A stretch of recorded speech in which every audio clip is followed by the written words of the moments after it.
Residents of Steubenville say this case is giving the city an unfair image. Well, joining me now for another exclusive is actress Traci Lords, who grew up in Steubenville, and she says she was raped there at the age of 10.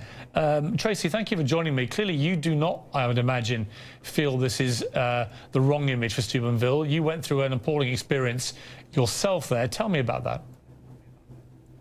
Well, I was born and raised in Stupidville, Ohio, and I was also raped in Ohio, as was my mother.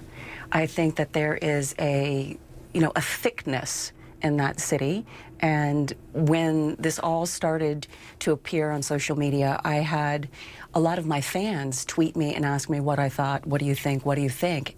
I usually don't respond to issues like this because I'm a public person, I'm an entertainer, and I don't want the heat that goes with it. People come after you, and the last thing I wanted was the, look at this slut talking about this slut, thing. But I just couldn't stay silent about it because it affected me so deeply, and I was so horrified by these images and the way that this young girl was treated. And I got really angry. So I wrote a song called Stupidville, which is what all the locals in Steubenville, Ohio used to call Steubenville. Actually, somebody tweeted me earlier that most of Ohio calls Steubenville Stupidville because there is a lot of alcohol. There is just a lack of regard for women. That was my experience. I think that that's definitely my mother's. And the whole thing has it's brought it all back to me. Your attacker was 14 years old, a little bit younger than these two boys. But from what you're saying, do you think there is a cultural issue there in the way that young men are brought up in Steubenville? Are they brought up to be disrespectful to women, do you think? I think so, yes. I do think so. Let's take a short break, Traci. When we come back, I'll bring in attorney Gloria Allred, who says the Steubenville case could and should change everything when it comes to attacks against women. Just from party to party.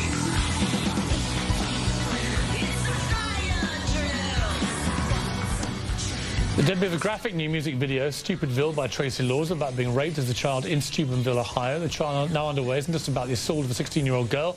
It's about bystanders who may have done nothing to stop it. Back now exclusively with actress Traci Lords, who grew up in Steubenville. And joining me now is attorney Gloria Allred. Gloria, you heard there the attorney for the girl who says she was raped, and Traci, who herself was raped. You yourself have been through a similar ordeal. What do you make of this case? What does it tell us about modern young America? Well, I think what's important is what the prosecutor said today, which was that it's really about degradation. It's about humiliation.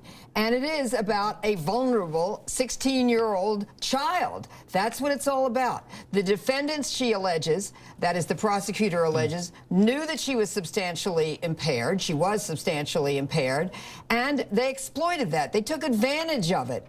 And that is what she is going to try to prove in this case. I think in reference to the young people who are being prosecuted and others who just tweeted and texts images, naked images of this victim out there, rather than trying to help her, that is a very frightening development because apparently they think their job is just to communicate rather than come to the aid of a victim. But here's what I would say, Gloria, and this is by no means any defense of what these kids got up to, but they're the same age as this girl. Clearly, they've all been drinking, they've all been partying, they're all behaving in a stupid manner, and it's got completely out of hand. The technology that they're using is what young people do. I've got 3 teenage sons. Everything's about texting, sending pictures. Everything's in the moment, sharing everything on Facebook, Twitter, whatever it may be. So incredibly revolting though it is to us and unacceptable, is it just a symptom of the modern times and technology that actually, when it didn't exist, kids would behave in a drunken, stupid way in this way and regret it, but they wouldn't all be hauled to court because there'd be no evidence? I don't think it's just stupid, and I think it's much more than that. I mean, here you have this victim who allegedly was digitally penetrated by a male's fingers when she was in a state, Piers, where at least the prosecutor alleges not only could she not consent she couldn't resist, and she wasn't participating in it. She wasn't talking. She wasn't moving. She was completely vulnerable. I say that's more than stupid. I see it as dangerous, and I see it as, if it's proven, it's a crime. Traci, what is your view about this in terms of, you know, young kids do behave badly. I'm not going to keep saying the same thing, but they do behave in a ridiculous manner when they're intoxicated. They all seem to be deeply regretful about what happened, and the taking of pictures and everything is a modern-day curse, if you like. It's what they all do with everything. Do you have any sympathy at all with these two young boys? Absolutely not. Absolutely not. They treated her like she was an animal. You know, they're carrying her around like she's a pig. They urinated on her. I mean, what they did, it's hard for me to even believe that we're talking about children. It's so ugly. It's so beyond. I'm a mother. I have a 5-year-old son. I keep asking myself today, you know, where were the parents? What were they thinking? How could, where's, like, zero respect, no respect. It's not even human. It's outrageous. It's ugly. It's heartbreaking. It's all of those things. But are they guilty? I mean, really? You know, I know that they haven't been proven guilty as of yet, but I mean, if it's our sisters, it's our daughters, it's our mothers.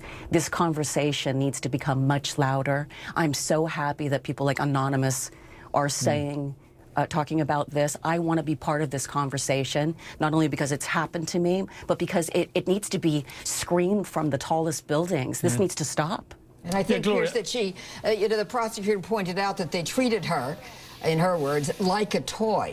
And I mean, this is a human being. This is a young woman. This is somebody's daughter, as Traci has said. And they need to learn that there are boundaries, and they've crossed those boundaries. And also, I think Traci raised an interesting point there. You know, as a parent, where are the parents here? Where are the role models telling these kids this is just completely unacceptable behavior? I would be absolutely horrified if one of my sons behaved in that manner, and if that was my daughter that had gone through that, I would be vengeful, and I would be wanting legal retribution in the way that her family is. It's an appalling indictment, I think, of a mindset amongst the young that almost is encouraged, I think, by this new technology that anything's acceptable. It's not.